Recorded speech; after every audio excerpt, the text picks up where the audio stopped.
നമ്മളിപ്പോൾ ഒരു ഭീകരമായ ഉരുൾപൊട്ടൽ പ്രദേശത്ത് നിൽക്കുകയാണ്. ഞങ്ങൾക്കൊരു ഉദ്ദേശം തന്നിട്ടുണ്ട്. പ്രധാനമായിട്ടും ഇതിൻ്റെ പ്രഭവ സ്ഥാനം മുതൽ താഴോട്ട് വന്നിട്ട് ഇതിൻ്റെ കാരണം എന്താണ്, ഇതിൻ്റെ പ്രഭാവം എന്താണ്, ഇതുകൊണ്ട് ഉണ്ടായേക്കാവുന്ന അൺസ്റ്റെബിലിറ്റി, ദുർബല പ്രദേശങ്ങൾ ഏതൊക്കെയാണ് ഒന്ന് ഐഡൻറ്റിഫൈ ചെയ്ത് കൊടുക്കുക എന്നുള്ള മെയിൻ ഉദ്ദേശത്തോടു കൂടിയാണ് ഞങ്ങൾ വന്നത്. ഞങ്ങളിപ്പോൾ ഏറ്റവും ഉയർന്ന പ്രദേശമായിട്ട് അത് പൊട്ടിയ ഭാഗത്തേക്ക് ഞങ്ങൾ പോവുകയാണ്. എന്നിട്ട് താഴോട്ട് ഞങ്ങൾ വരിക എന്നാണ് ഉദ്ദേശം. ഈ പ്രദേശത്ത് ഞങ്ങൾ ഏതാണ്ട് 2-3 ദിവസം സ്പെൻഡ് ചെയ്യും. അതിൻ്റെ വെളിച്ചത്തിൽ ഞങ്ങളുടെ നിഗമനങ്ങൾ എന്തൊക്കെയാണെന്നുള്ള റിപ്പോർട്ട് സർക്കാരിന് അതിനുശേഷം ഞങ്ങൾ ഒരുമിച്ചിരുന്ന് ചർച്ച ചെയ്തിട്ട് സമർപ്പിക്കുന്നതാണ്. ഞങ്ങളുടെ ടീമിൽ 6 പേരോളം ഉണ്ട്. ടീം മെമ്പേഴ്സാണ് നിങ്ങൾ ഈ കാണുന്നവരെല്ലാവരും. വിവിധ മേഖലകളിൽ എക്സ്പെർട്ടൈസ് ഉള്ളവരാണിത്.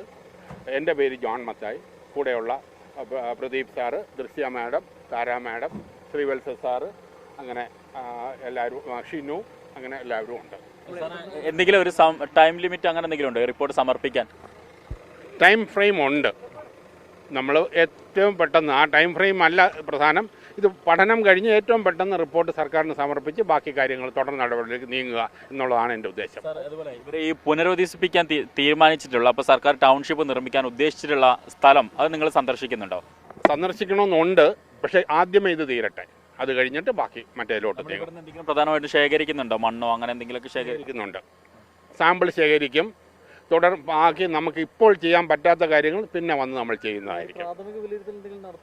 പ്രാഥമിക വിലയിരുത്തൽ ഇപ്പോൾ നടത്തിയിട്ടില്ല. നടത്തിയിട്ടുണ്ട്, ഞങ്ങളല്ല, വേറെ ടീമുകൾ ഇവിടെ നടത്തിയിട്ടുണ്ട്. ഞങ്ങളുടെ ടീം ഞങ്ങളുടേതായ നിഗമനത്തിലേക്ക് എത്തുവാൻ വേണ്ടിയുള്ള ഫീൽഡ് ഇതിലേക്ക് പോവുകയാണ് ഞങ്ങൾ. അത് നമ്മൾ ഇപ്പം പറയാനൊക്കെ, ഞങ്ങളൊന്ന് പോയി കണ്ടുകൊള്ളട്ടെ. കണ്ട് കാര്യങ്ങൾ ശേഖരിച്ചിട്ട് അതിൻ്റെ വെളിച്ചത്തിൽ ഞങ്ങൾ ചർച്ച ചെയ്ത് ഞങ്ങളുണ്ടാക്കി ഞങ്ങൾ കൊടുക്കുക. നമ്മൾ സമയം ഒരുവിധം ഞങ്ങൾ പാലിക്കാം എന്നുള്ള വിശ്വാസമുണ്ട് ഇപ്പോൾ. എന്തിനാ കൂടുതലായിട്ട് ഊന്നൽ നൽകുക? അങ്ങനെയല്ല, പ്രധാന ഊന്നൽ ഇവിടെ സേഫ് ഏരിയ ഏതാ, അൺസേഫ് ഏരിയ ഏതാണ്, ഇനി എന്തെങ്കിലും ബുദ്ധിമുട്ടുണ്ടാകുന്ന സ്ഥലങ്ങൾ വല്ലതും ഉണ്ടോ, അതും കൂടെ നോക്കിയെടുക്കുക എന്നുള്ള ഒരു പ്രത്യേക ഊന്നൽ അതിനകത്താണുള്ളത്. എന്നാലും ഈ ഒരു പ്രക്രിയ ഈ വയനാട് മേഖലയിലുണ്ട്.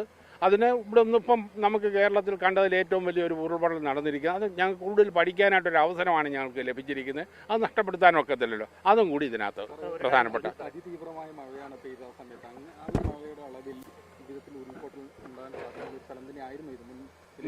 ഉരുൾപൊട്ടൽ സാധ്യതയുള്ള പ്രദേശം ഇവിടെ അനേകമുണ്ട്. 300 മില്ലിമീറ്റർ മഴ കൂടുതൽ പെയ്യുവാണെങ്കിൽ ഉരുൾപൊട്ടൽ ഉണ്ടാകാനുള്ള സാധ്യത കൂടുതലുമാണ്. അപ്പോൾ ആ രീതിയിൽ നമുക്ക് ആ പ്രദേശങ്ങളുണ്ട് എന്നുള്ളത് വാസ്തവമാണ്. അതിനെ തരം തിരിച്ച് നമ്മളിനി കൂടുതൽ സൂക്ഷ്മ ലെവലിൽ തരം തിരിച്ചെടുക്കേണ്ട ഒരു ആവശ്യമുണ്ട്.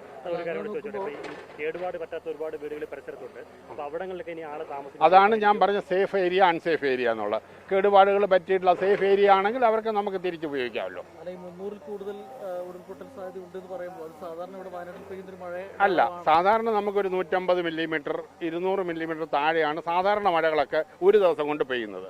നമുക്കിവിടെ ഒരു ദിവസം പെയ്യുന്ന മഴയുണ്ട്, അതിതീവ്രമായി ഏതാനും മണിക്കൂറുകൾ പെയ്യുന്ന മഴയുണ്ട്. അപ്പം അങ്ങനെ അതിശക്തമായ മഴ പെയ്യുമ്പോൾ നാച്ചുറലി പ്രദേശത്തിന് വഹിക്കാവുന്ന കൂടുതൽ വെള്ളം അവിടെ വന്ന് ശേഖരിക്കുകയാണ്. അത് ഒഴുകി പോകാനുള്ള സാധ്യത, ഒരു ചാല് വേണം, അതിനുള്ള പാത്ത് വേണം.